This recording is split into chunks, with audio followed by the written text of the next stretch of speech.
Bienvenue à Module 31. Mur de pale-planche d'acier. Les structures de pale-planche d'acier sont mises dans le sol et sont attachées pour protéger contre l'eau et terre. Dans les jetties, les tiges d'amarrage servent à garder la stabilité des structures. Les dommages aux murs de pale-planche métallique proviennent habituellement d'impacts importants par les navires, d'un dragage excessif, des charges excessives sur le tablier du quai et la corrosion des pièces d'assemblage.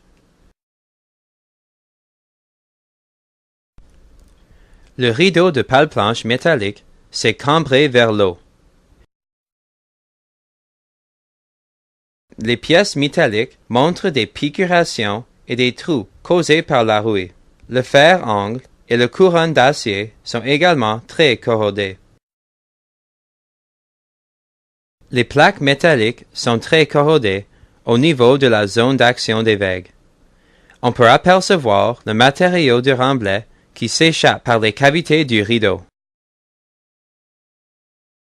Les pale-planches sont très corrodées dans la zone d'action des vagues.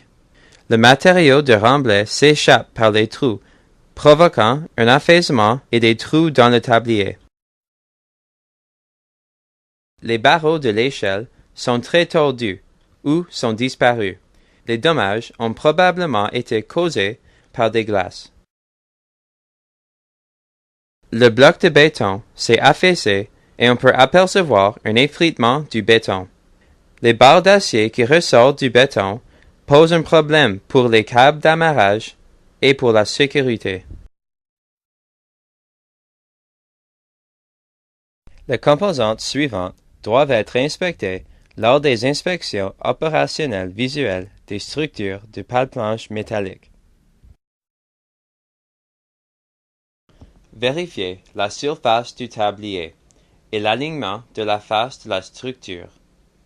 Regardez pour une inclinaison marquée de la face du rideau vers l'extérieur ou l'intérieur, un affaissement ou creux à la surface du tablier, et une séparation le long du joint entre le tablier et la face postérieure du rideau. Assurez qu'il n'y a pas de tige ou boulon de fixation manquant ou endommagé. Regardez pour des défenses, échelles, bollards, taquets, garde-roues et attaches métalliques endommagées. Vérifiez également les lignes d'alimentation électrique et les tuyaux d'alimentation en eau. La mesure à prendre dépend sur la gravité des dommages. Sauf pour les dommages légers, interdire l'accès ou clôturer la section affectée et avertir immédiatement la personne contact des PPB. Identifier, photographier et situer le problème. Les réparations importantes peuvent s'avérer nécessaires si les problèmes découlent de bris ou de détérioration des composantes structurales auxquelles sont rattachées les différentes pièces métalliques. L'entretien est essentiel pour préserver la vie du port. Pour plus d'informations, consultez le module d'inspection et d'entretien. C'est la fin du module 31. Les murs de pale-planche d'acier. Pour plus d'informations, consultez le module d'inspection et d'entretien.